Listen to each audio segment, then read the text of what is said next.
Bearyena, look at you, you poor thing. I am so sorry I have left you sitting here in the grasses covered in those nasty, weird insects for so long.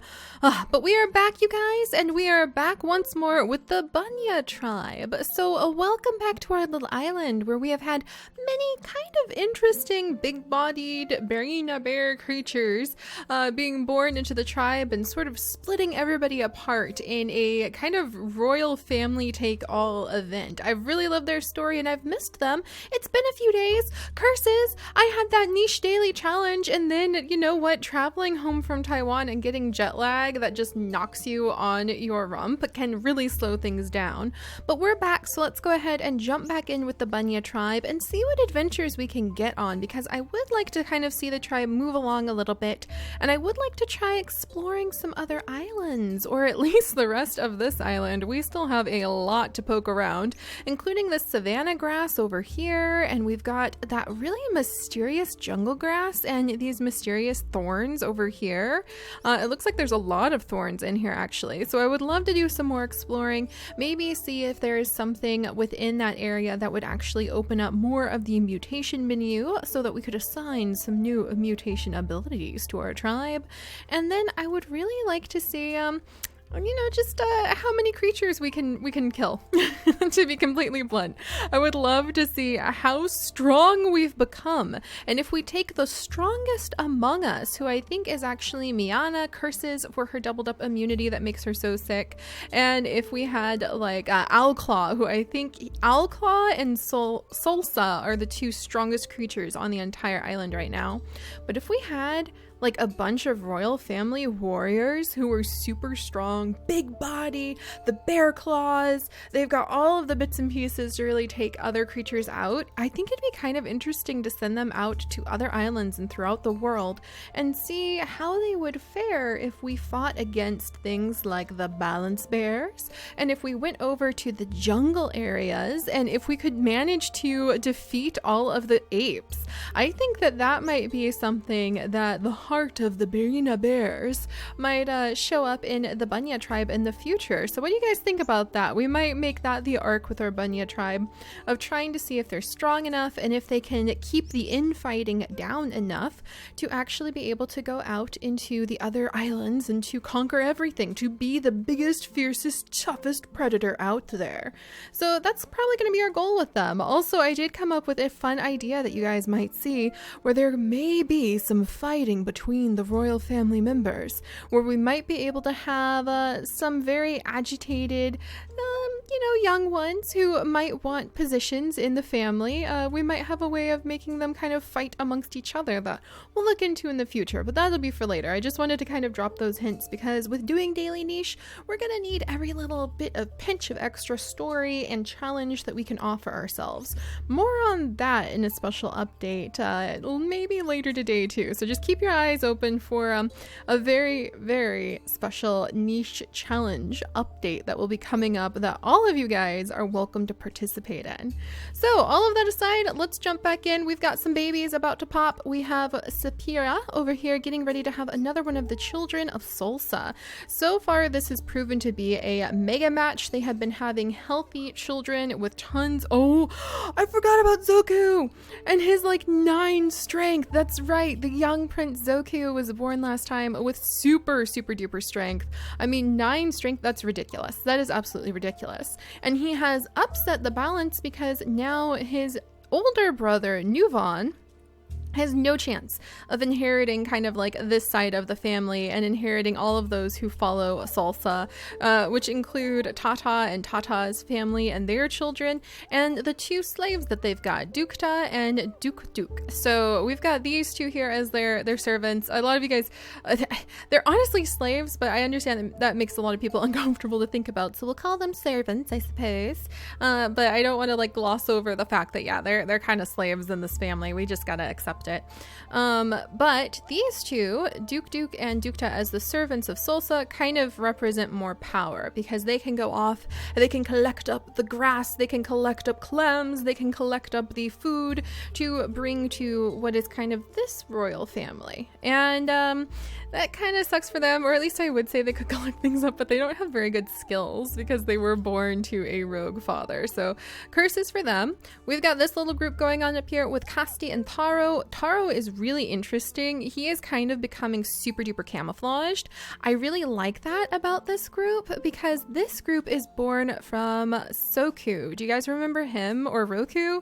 Goodness gracious. Do I remember him if I can't even get the name correct? My gosh, that's kind of embarrassing. In fact, actually, yeah, Soku. So Soku, if you guys remember, followed his beloved all the way over to, let's see if I can find. All right, there's Taro, and back up from Taro, Zala, that's right. So Soku and Zala, was it those two? Yeah, were totally in love. And was that it? Yeah, Kaste had Janet. No, Janet, there we go. I knew that it was somewhere in here. Janet and Soku were in love, and when Janet was commanded by her Bearyena bear-bearing family to leave the main island and go with them to take on the journey of the heart of the bear, which we will talk about in the future, their challenge of defeating every possible creature we can fight in the game, that will be very exciting.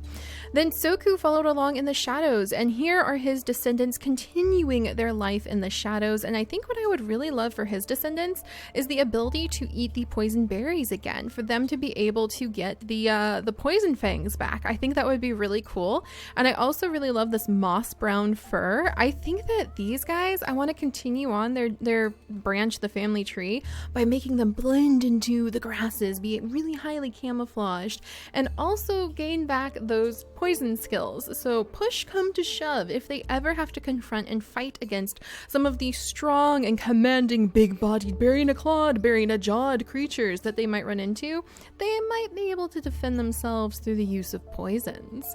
So Taro, I really love his look. I wish that he had better genes. So I'm going to go ahead and assign him his moss brown fur and cross my paws that he'll be able to hopefully pass that on to his kids, and we can really get this cool camouflage look going on with them.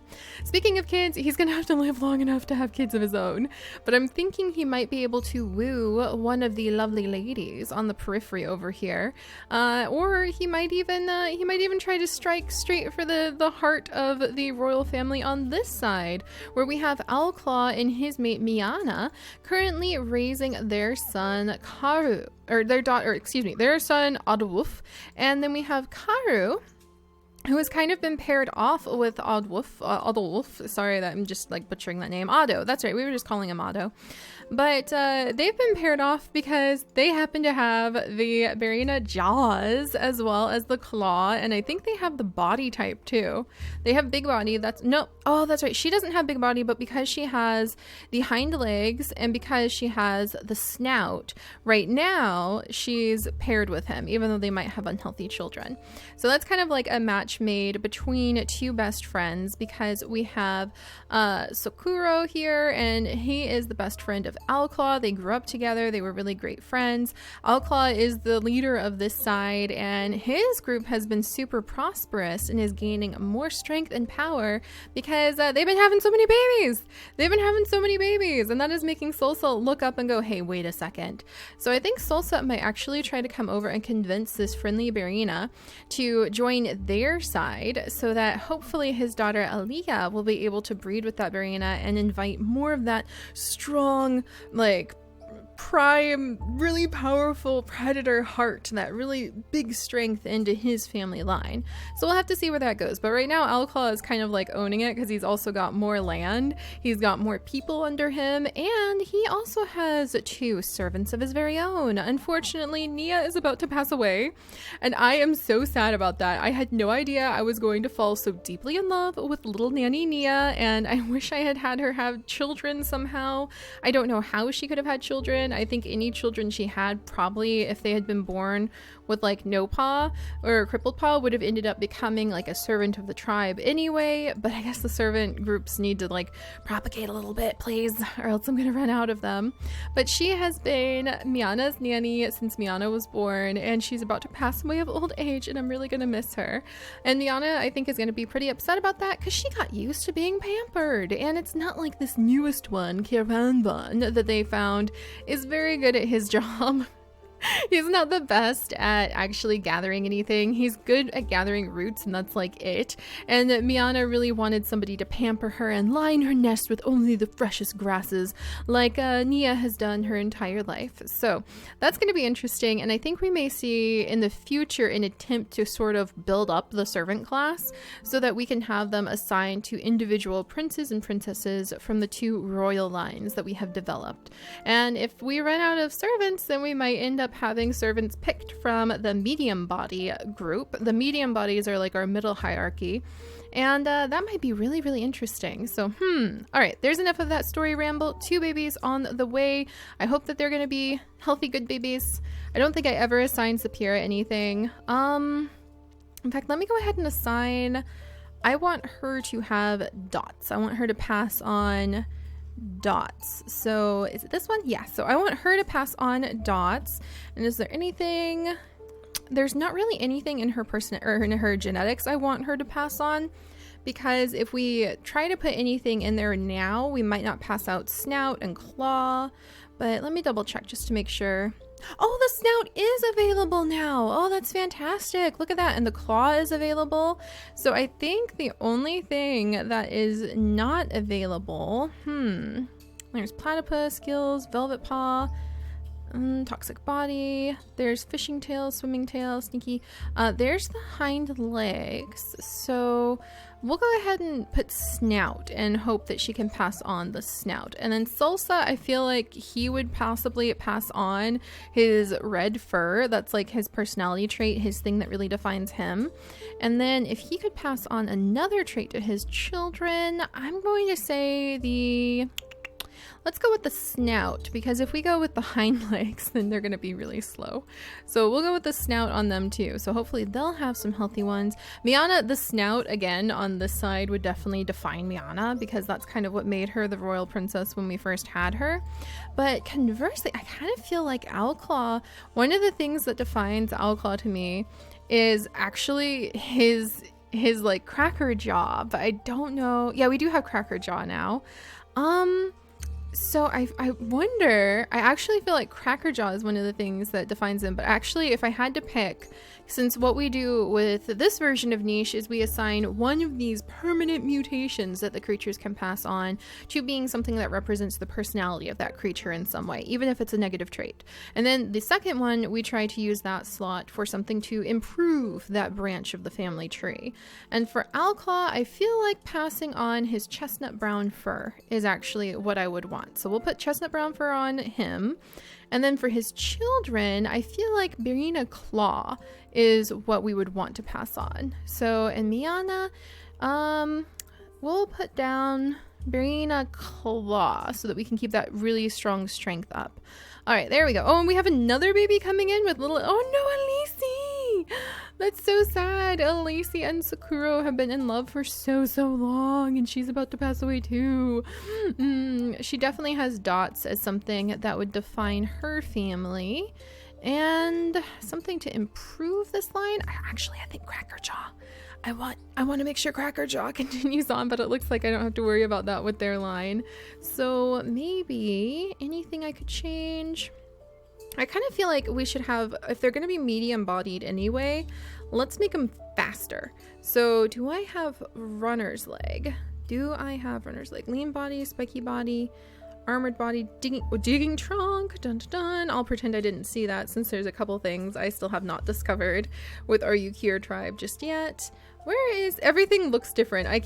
Because I jump between 2 different versions for playing our niche adventures, I keep having trouble with the symbols, because the symbols look different in this version of niche compared to the version that the Yukirs are in. So hind legs, do we have runner's leg anymore? Like, runner's paw? That's still a thing, isn't it? There we go. See, that doesn't look like a leg. That looks like just a normal paw to me. So that's why it took me so long. Apologies for that. All right, well, let's go ahead. Have a bunch of babies. Whoa! Hello there, family. Hello. Wow, that got really interesting really fast. It's a family reunion of bears. Are you guys all friendly, or is this gonna get kind of like out of hand and aggressive really quickly? All right, well, let's see. That's a normal Bearyena. This is a friendly Bearyena, and I think they have converged upon one of our servants. So the normal Bearyena, we unfortunately do have to fight. We can growl at an enemy. What happens if we growl at an enemy? I want to see that. We've never tried out growling at an enemy before, but I mean, look at this. It surely is like a gigantic family reunion of just Bearyenas. Huh. That's interesting. Well, I want to growl at the enemy, so hang on a second. Okay, I think we growled at it. Did that do anything? Did that just get his attention? All right, huh. Maybe that doesn't do anything yet. We'll look into that. And then the friendly Bearyena is fully grown. Would Bearyena, the thing is, we could have Karhu.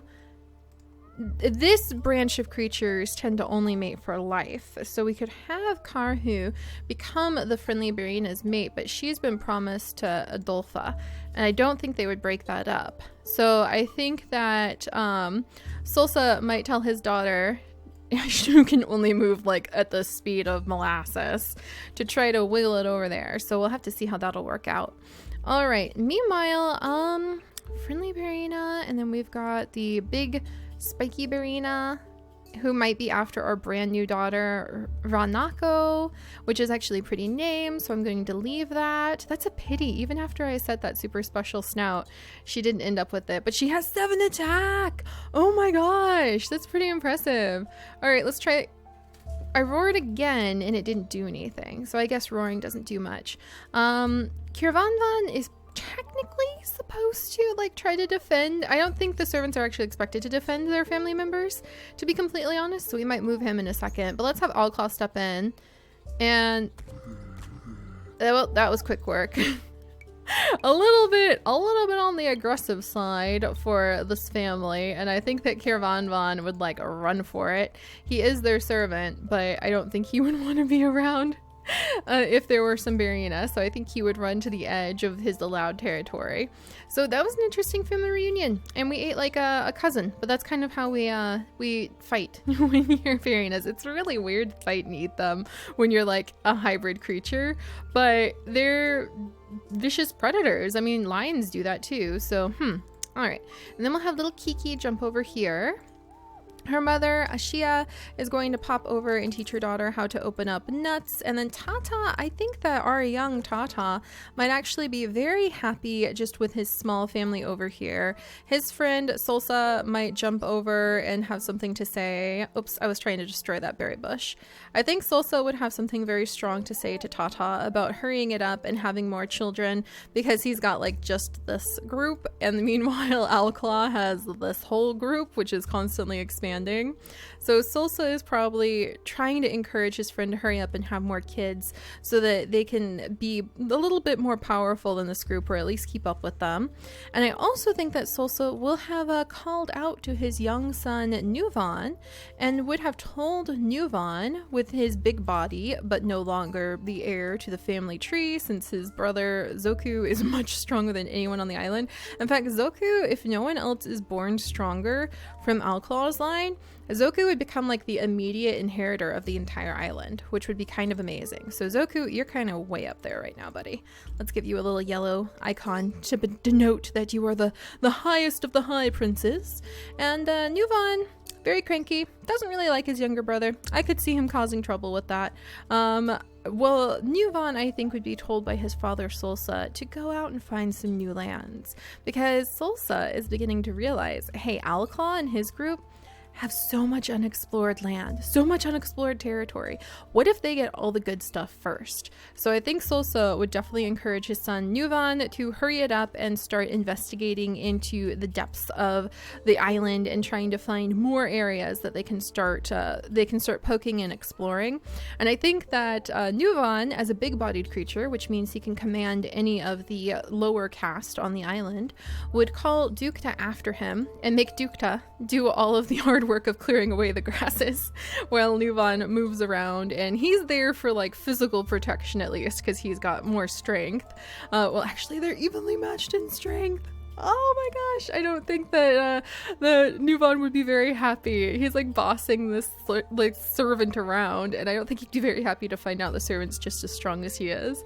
But they're gonna start exploring over here, and little do they know that young Taro has already been exploring over here with his father his whole life, and he is a master of camouflage and might be able to convince one of the lovely young females who definitely are very in abundance on this side of the island to maybe slip into the shadows with him and join him in a life of hidden mystery amongst the grasses. So we'll see there. Meanwhile, Nina! Oh no, Nina has sleeping sickness! Get out of there, Nina! That's what those guys do! Okay, so these insects must give you a sleeping sickness, which I know some of you guys told me in comments. I just tried to avoid some of the spoilers there. So definitely need to make sure I keep Nina out of there. But Bearyena... Okay, let's kind of cheat a little bit as the niche god and see who might be good. Okay, everybody, well, you're not a female. All right, let's see. Any other female? Is this a female?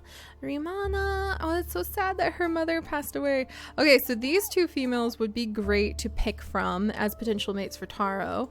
And Isri C. And then we've got Bearyena. I feel like Bearyena would be the one who might be able to catch Taro's eye, and he might be able to woo her because she's already got spots, and I have a feeling spots are like the end thing with our little camouflage group over here. So we'll have to see which one might fall in love with whom. But let's have these ones start exploring. Oh yeah, look at that. No, don't eat it. Almost misclicked. We have found a healing fruit. That's going to be super important. And all of these creatures over here are medium bodied, by the way. So they have to report to Owlclaw and his family. Owlclaw is the leader of the big bodied creatures on this side, just in case you haven't picked that up by now. Pretty obvious how we're doing our cast, but it's a new thing different than any of the other tribes we've ever done. That's why I explain it so much.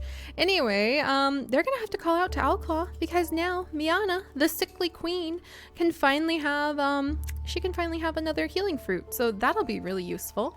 Meanwhile, Karhu and Adolpha are still hanging out with their kind of friendly Bearyena friend, but I do think that Karhu would not take the friendly Bearyena as a mate because they only mate for life in this particular tribe. And so that's a big deal, and you have to like either have your mate die or be killed, or like it'd be a huge deal if you messed up and you didn't bond with your mate for life. So I think Karhu knows that Adolpha is supposed to be her mate, so she wouldn't go anywhere from here, and they might just kind of like playfully be destroying trees and clearing out old nests and things like that. All right, and Mitu, I think, would start wandering around with his family. Atsi might nibble some of these berries. The medium-bodied creatures are the ones whose job it is to collect berries. In fact, I shouldn't have had Adolpha actually grab one, but I think he was just being playful. Strong voice to scare enemies. Well, it didn't seem to do anything to that other enemy. Anyway, so Sakuro, his beautiful, wonderful mate who he loved so deeply, has passed away, which is very sad. But let's name their baby, their very last baby, after her. So, Ramia, let's name you... we had Alcy. And then, we'll call her... Alia. There we go. That's a lovely name, and I think that Sakuro is very proud of his little family that he has managed to raise down here, and we'll try to keep them going too. We need more creatures, actually. I'm beginning to realize we might have to start mixing the tribes after all. All right, Zoku, High Prince, you can start moving around a little bit. Meanwhile, Sapira knows her job at having lots and lots of babies, and we'll have Mr. Duke over here start hoofing it. Destroy those berry bushes because that's the only way he can really help out with gathering anything. Oh my gosh. All right, so one pregnant nicheling in the nest. So it looks like we might actually have some movement with Salsa here. But again, we might have Zoku just end up kind of ending up being like the absolute best of the whole island. How would I mean, technically he would be the highest high prince right now, but I don't think Owlclaw would back down from it. I don't know, we'll have to see. Maybe we'll just play more from a story element there. What? Our friendly Bearyena is jumping around. There we go. And a Bearyena baby girl. Oh, what? With level 10? Oh my gosh. The son, the prime bear heart strength son has shown down on Salsa's side of the family, because little Rakori here, who, let me pull up your guys' name list and give her like another okay, Kulipi, which actually means strong and gorgeous. I like that. That's a perfect name. Kulpi here, kind of like tulip, I think, only like yeah, tulip. We'll go with Kulip. Kulip here is now officially the strongest of all of the creatures on the island. She actually outranks her brother, which I never expected to happen. So yeah. Oh, and she's got 2 brothers with level 9. So actually Salsa's side of the family is much stronger. I wonder how that is going to boil down. We'll have to think about it. We might have to throw out the entire like 2 tribe thing and just start blending everybody and get a move on with things, but I have to think about it. All right. Well, a little Kulipi is born. Kulip is born. And I think that she's actually going to be the new High Queen. So forget everybody else. We have a new High Queen born. Oh my gosh. Then we have Rasimi. Oh, and she's got level 7 strength. What? We've got a whole new band of fighters. Does she happen to have big body? Nope. She has medium body, so she is still a middle class creature. We'll name her Lumos. There we go. And then we've got actually Ranako is still left over from last time, so she's not brand new. But all right, so that kind of was a huge twist, and I think that actually helps me with being able to move the story along, because I think the birth of Kulip here and the presence of a friendly Bearyena, by the way, has brought the bear heart to our family and is actually going to end up resulting in us getting a move on with this particular tribe and setting out to explore and conquer this island, and then moving on to new islands. And we're going to go through and we're going to see if we can find a balance bear. We're going to see if we can find one of those walrus deer. We're going to see if we can find Arctic foxes. We're going to see if we can find one of each of the types of ape. And then once we have gone through and we have defeated every creature there is and become the ultimate predator, then we will go ahead and start some of our other niche challenges. So definitely need to get a move on then. And I guess we need to destroy a fish just to count. Destroy a fish, raise arena, and stuff like that. We've already gotten some of those guys though. But alright, so a lot of adventuring and exploring, and the whole island is going to be shaken up quite a bit, even though I love Owlclaw and love his kind of nobility. And we may end up just resorting to having the ultimate red queen, the like blood red queen really of the bears, take over the whole tribe and guide them through a much faster and much more aggressive exploration. Not that you can go very fast when you have Bearyena hind legs, just FYI. And we'll have to see where our adventures take us. So I'll see you guys next time. Bye bye.